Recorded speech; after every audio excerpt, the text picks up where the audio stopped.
Well, hi, friends, and welcome to, I guess, the first official episode of Hops and Hedges. Welcome. Oh my gosh, I am so excited to be here. I'm so excited that you've taken the time to tune in. This first episode is more of a trial episode because I don't know what I'm doing. But part of what I think makes us grow is when we're uncomfortable and we do things to push our comfort zone. And this podcast has been on my mind for a number of years now as something that I've always wanted to try to do, but I've never really had the guts to just go for it. And so this is me just going for it. And I hope maybe that inspires even just one of you to try that thing that scares you and see what happens. So, my name is Heather, and I am a landscape designer in London, Ontario. My company's name is My Landscape Artist. I'm the only employee. And this here, I'm actually recording in my design studio. So, this is where I come up with designs and design packages for my clients. So, I primarily work with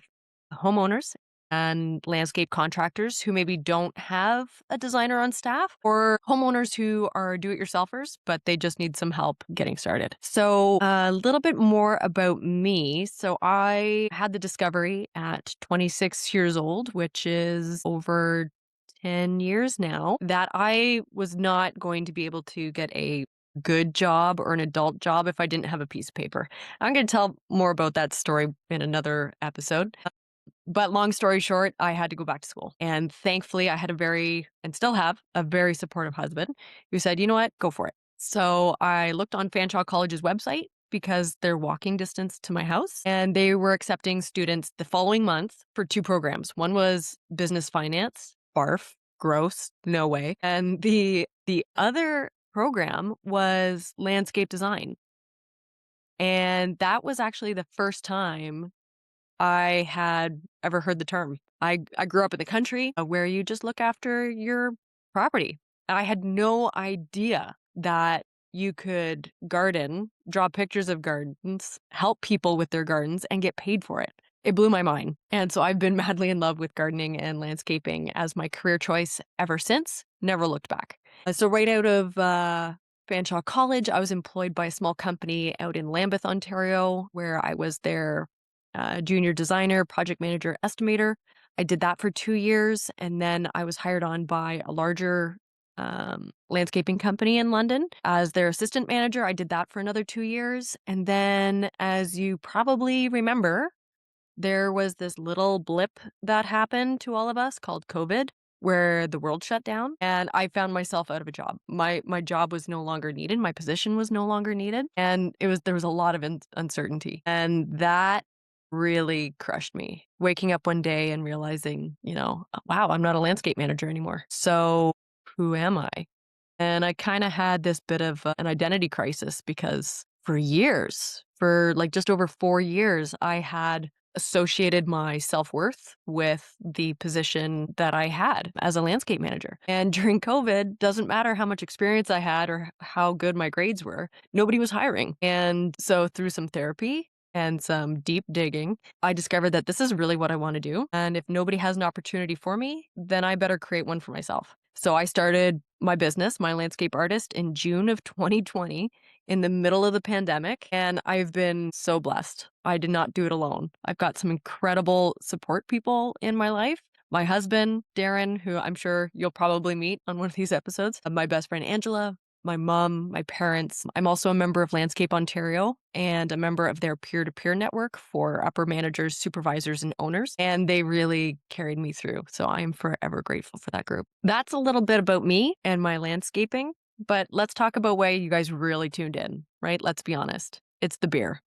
Okay. And I'm a IPA slash weird beer lover, which still makes my husband laugh today because when we met over 12 years ago now, I think it's closer to 15, I hated beer. I thought it smelled and tasted like urine, and I was not having it. So I was a wine and a liquor girl, and then I had one really bad red wine hangover. And ever since then, I've really enjoyed beer, and I've actually gotten into the weird hoppy ones. So I thought it was pertinent that my first episode, I share my number one favorite beer. And my husband loves me so much that yesterday he went out and he bought me some so that I could record this episode today. See, nobody's holding me back. Everybody's doing whatever they can to make sure that I do this crazy thing. So I wanted to share with you my favorite Voodoo Ranger from Belgian. I was going to say Belgian Nurseries. That's a plant place. Wow, I'm such a plant nerd. It's in New Belgium, but it's actually made by Steam Whistle out of Etobicoke or Steam Machine. I'm pretty sure it's a Steam Whistle. Man, I'm going to have to look that up now. I'm feeling embarrassed. But I discovered this on an RV trip. So my bestie and I, we were traveling Ontario and we come across this little diner, this mom and pop place. I can't even tell you what it's called. I don't even know where we were. It was in the middle of nowhere. And I thought, oh, great. They're going to have Coors Light and Bud. But I asked them, can I see your beer list or do you have any? What do you have on tap? And they gave me this huge list of IPAs. I was in heaven. And so I discovered this one there. And one of the things that I really like about it, after a long day of landscaping in the heat, you actually don't need to pour this one out. I know it's not proper beer etiquette. You got to pour it into a glass. You got to pour it properly, blah, blah, blah. But Voodoo Ranger never, ever has any gunk in it. And I love the hoppy stuff. Like I really do. All the weird beers. There's some really cool stuff that's brewed with real fruit pulp. So you get lots of sediment in the bottom. Kind of grosses me out. But Voodoo Ranger, it is so clear, beautiful color. And it's kind of got a bit of a tropical vanilla vibe to it, which I really like. So this is my number one favorite beer, sharing with you on my very first episode. Part of me recording this too is I can figure out maybe some video editing. Stay tuned. We'll see how that goes. Couple other things I wanted to share a bit about me and maybe what you can expect on this podcast is you might have guessed by now that you probably won't see me on this podcast in a dress. Let's just say that. I've always kind of considered myself one of the guys. And if you're looking for somebody who's going to talk about high-end modern contemporary landscapes, that's not really my vibe. My favorite style of garden would be the naturalistic, native plantings, environmentally conscious, proper stormwater practices, stormwater retention. So I like the more of the woodland or the secret garden vibe.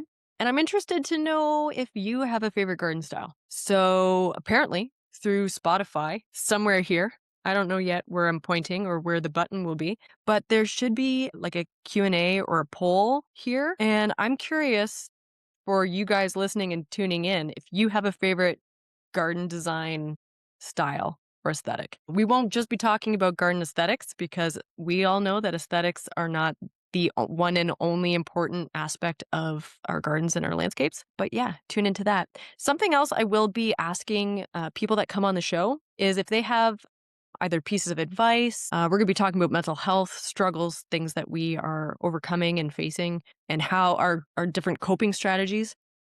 I'm also going to be asking for my guests to recommend a book. And I have so many. So all of these books, so these ones here and these ones here are books that I've read that I love and I'll never get rid of.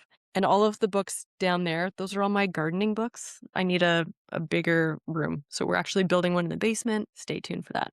But the one book I am going to recommend on this episode is The 10X Rule by Grant Cardone. And this one, I'm about just halfway through it. But chapter 16 is about fear. And it really, really hit home for me. And he talks about how we tend to feed our fear with time. So when we're faced with something that scares the crap out of us or makes us anxious, what we do is we tend to procrastinate and put it off. And that time, we're actually feeding into the fear. So if we've got to make a difficult phone call, we're going to be thinking about it or preparing for it. Oh man, I got this really tough phone call. I hope I say the right thing, or I got to prepare, or I should do some research first. And what happens is in that time, your fear actually builds and then you become even more anxious just to do the thing. Really, really powerful chapter, really good book. Again, that's the 10X Rule by Grant Cardone. And each episode, I'm probably going to be recommending a book because there's so many. So I think that's it for me now. I'm sure as the podcast progresses, I will find a really cool, catchy phrase to say to end the podcast. Maybe you've got some ideas. Maybe this is where I'll put another Q&A there where you can submit your catchy phrases that you think I should say to close the podcast. So for now, cheers. Happy gardening, even though we're not doing much of that in January. And I will see you around.